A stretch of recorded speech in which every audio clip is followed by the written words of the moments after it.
Hey everybody, Logan here. Today, well, this seems like it's been a long time coming. Well, not this controller, but it's been a little while since I've actually reviewed a new PC controller. And well, this is the first one of 2026. What is that? That is the Mojhon Rainbow 3. Remember, if you guys didn't know, Mojhon used to be BigBig 1, but they've officially changed their name. So, image is the same for the logo, but the name is slightly different. So this, very interesting. It's a colorful controller. Name is a little on the nose, but it's got some amazing, rather interesting features that I have yet to see in any of the other PC controllers that I've reviewed thus far. So we're going to take a look at that, and of course we're going to test it out. We got to. So let's get to it.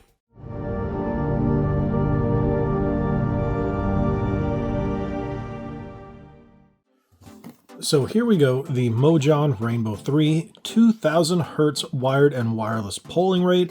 As you can see, the whole thing is the RGB lighting, so that's really fancy, but that's what you get right from the front of the box. It also says for Windows 10 and 11, Switch 2, Android, iOS. We're going to be testing this out on PC.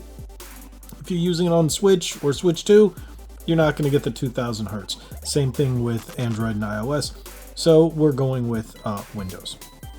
So let's take a look. If we look on the side, it comes with one controller. It has the receiver, a USB cable, additional thumbsticks, and D-pads. Now, if you look at the back, this is one of the things that really caught me when I was looking at it.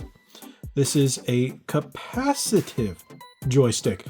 Now, most people are like, so is that Hall effect? Is that TMR? Neither. It actually works more like a touchscreen on a phone. It senses movements in the electrical field. It's pretty advanced, let's say it that way. So I've not used a controller with that I can recall, and if I have, someone will probably correct me and say, hey, this controller has it, and I'll be like, okay, yeah, I'll review that one, but I can't think of one off the top of my head. 14 customizable RGB lights, replaceable D-pad, micro switch buttons, dual stage Hall / micro switch triggers, so you got trigger locks, anti-slip rubberized grips, 4 macro buttons with micro switches as well. So this looks pretty promising. And if we go down here, we even see the other features: the capacitive anti-drift joysticks, dual stage triggers, anti-slip rubberized grips, 2.4 gigahertz wireless audio, 1000 hertz gyroscope. So if you're using the controller just as a regular controller, you're going to get the 2000 hertz. The gyro is 1000 hertz. RGB lighting, PC mobile app, and 16 micro switch buttons. So this looks very promising. So I will say this was sent to me by Mojhon. So I've covered a few of their other ones, and they've all been really solid offerings. And I think my favorite thus far is still the Blitz 2 TMR. By far, I think that is. The Aether was really good, but I think the Blitz 2 TMR has been my favorite of all theirs. So we got to open this up and see how this stacks up. I really do like what they offer, so I'm feeling pretty positive on this one.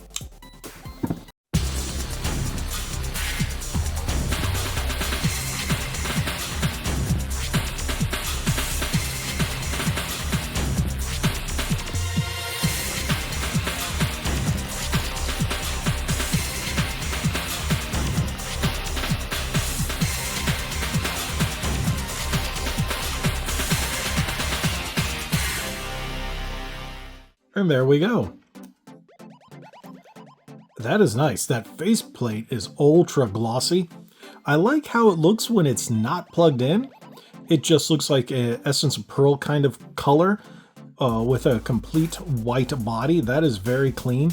You have some silver accents. So even if you're putting it on display, it's still going to look nice on display. Nice. Anti-friction rings,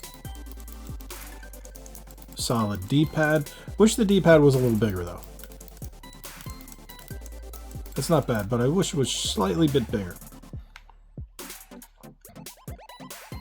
You got your programmable buttons there, headset jack, 2. Okay. I was like, wait, it only has 2 back here. The other ones are claw buttons. So you got 2 flappy paddles and 2 claw buttons. Nice. How many stages? That's just 2? Yeah, it's a dual stage.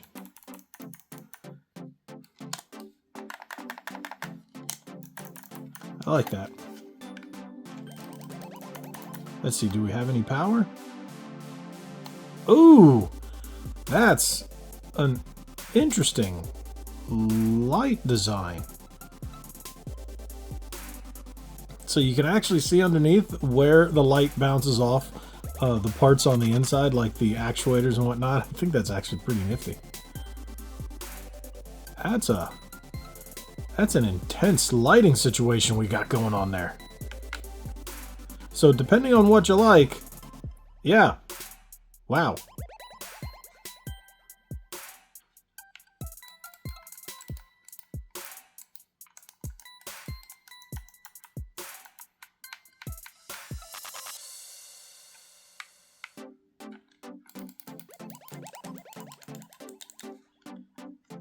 All right, it feels great. I mean, yeah, I have nothing negative to say. Anything else back in this box that I might have missed?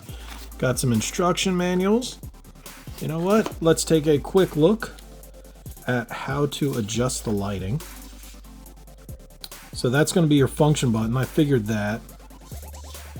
So there we go. Mode switch. Turbo, macros, you got all that. If you want to pause it and read this, you can do that as well. And you got your simulated motion controls, onboard configurations, dead zone of joystick. So if you do download the app, you can always adjust everything via there as well. Calibration, gyro, volume adjust, vibration control, battery reset. Where's the lighting? Where's the lighting? Where did I miss the lighting? Oh, wired. I know I missed the lighting, right? Mode, mapping, turbo, micro recording. Sorry, macro recording. Simulated motion controls. Onboard configuration, switched input, reset, dead zone. Gyro, joystick, vibration. Oh, okay.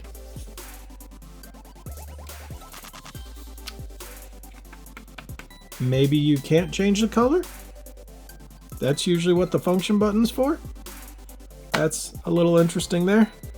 Guess I'll have to fiddle around with it a little more and figure that out. Now, one thing is, I do like that they gave you a braided cable. That is really nice. Always appreciate a good braided cable, and then a USB dongle. So, without any further ado, the only thing left to do is test this bad boy. All right, so we're going to take a quick look at the Gamepadla stats and just see exactly what people are reporting on the BigBig Mojhon Rainbow 3, which is the Mojhon 3. So let's take a look, see what it says here. It is user verified, so wow, they're now giving it grades: wired A+, wireless A, Android, iOS, PC, and Switch, as well as Switch 2. Could put a little 2 on there. Price sits at around $89.99. So if you go down here, so I do like the fact that they've changed up their graphs. That's pretty good. But most important is the numbers right here. So if we look at cabled connection via Zinput, we are looking here at polling rate and OS and firmware. Now, polling rate sits at around 2,200 hertz. Wow, that's actually pretty nice. So, wow, that's I'm impressed. Let's see, what else do we have here? All right, so they have full latency tests here. We'll just go over the numbers really quickly. Zinput average latency 2.95. With the sticks being at 408. So these are buttons, these are sticks. Cable here is 3.83, 5.27. Alrighty, that's Windows 11, all tested on Windows 11. Polling rate. Now we get down here to the dongle, which is what I'm using it on. It's 7.42 and 8.78, so latency latency c is expected to be a little higher on a wireless connection over wired. Now Bluetooth is where we get the big spike, and that's most likely going to be on Nintendo Switch. Let's see if it shows it here. No, but you can get a little better idea. But Bluetooth, this will be Bluetooth on Nintendo Switch as well as mobile. So latency jumps to 17.2 and 14.7 respectively, with 124 hertz polling rate. So honestly, I would say don't use a Bluetooth. Cable's going to be your best bet, but dongle is not shabby whatsoever. Here we can actually see some of the stick tests, and that is a very solid test. So the only thing here, you have stick centering, but honestly, I usually test a lot of my controllers with a off camera, just so I know what I'm getting into, just make sure all the buttons and everything work. And I've not seen this issue with this controller, but there we go. Inner dead zone, none. Depending on what you're playing, that will change because the game recognizes in certain ways. That I have learned, so keep that in mind. Outer dead zone is low. Stick symmetry is 7.1/7.8%. That's not bad. Circle error 1.6/1.7%. Stick bitness is 12 bits. So that's been a new thing that a lot of people have been focusing on lately, is the stick bits. And that's rather interesting because it felt like nobody cared. There's always something new that people are like, oh, what about this? What about this? What about this? So there you go. But there's your average latency. So this is just a quick one, just so you can see. And people will ask, here we go. Internal D-pad is mechanical. Main buttons are mechanical. Stick types, capacitive, like I mentioned in the beginning of the video. Audio port, yes. Button layout, Xbox, yes. Display, no, because now a lot of controllers have that little display on it. Joystick positioning, asymmetric, which is the pro position. M3 and 4 buttons, yes, which are your flappy paddles. 2 in the back, or they might mark those as, yes, those are the claw buttons, because they consider those, okay, that makes more sense. Rubber handles, yes. Trigger locks, yes. Gyro function, yes. NFC support, no. Trigger vibration, no. Trigger pressing, analog. Charging dock, yes. Mine does not come with one, but yes, on the back it did have the little port for it. USB interface C, firmware, macros, mobile, no dead zone, PC software, all yes. Platforms, Android, iOS, Nintendo Switch, no PlayStation, Windows, no Xbox. People, you get that? I get those questions all the time. All right, so there we go. There's a quick look at some of the technical specs behind it. Now let's get into the testing. All right, here we go. We're going to test this, a little gameplay with Quake 2. Yeah, oldie, but a goodie. I bet you're wondering, why am I not using Exoprimal? Don't you always use Exoprimal, Logan? Yeah, but there's an issue and the game won't boot. And I haven't read anything about Capcom taking it offline, but there seems to be a boot issue with it. So, yeah, we're going to Quake. So, let's just load my... Oh, no. Okay, there we go. We'll just load the test. I don't need a difficulty.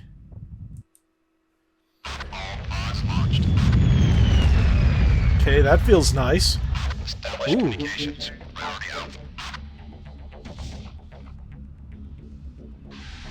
Slight dead zone. Very responsive though, very fast.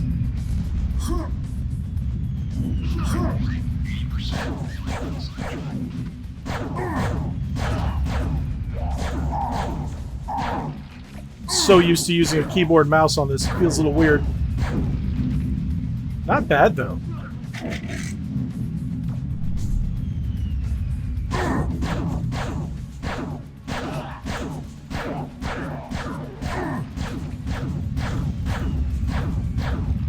There we go. All right, honestly, that doesn't feel bad. That actually feels really good. I do like the way the trigger locks feel. The face buttons are really nice, very clicky, very precise. It feels great in the hand. It's very comfortable. The grips get the job done. I think this is a very good controller, but then again, it follows the same design principles as all of their controllers, and I wouldn't expect any less. I do really like the sticks. If you want, you can swap out the D-pad with that one, or swap out the sticks with the different sizes. I don't usually do that. I'm one of those people. Once in a while, I'll swap out the right one depending on what games I'm playing for a taller stick. But I'm not a big fan of disc D-pads. I like standard ones. That is slightly bit bigger, but I'll stick with that one. I think this plays very well, and, well, I'm impressed. I do like it. The colors are... They kick you in the teeth, but I think it's really nice. Tell me, have you guys used the Rainbow 3? Do you plan on picking it up? Did you have questions about it? Drop it in the comment section below. I'd be glad to answer anything I can. Thank you guys so much for watching. If you haven't already, hit that subscribe button, hit that like button, share this video. God bless each and every one of you. Thank you, Mojhon, for sending me this once again. Greatly appreciate this. Like we always say, be legendary. Thanks again.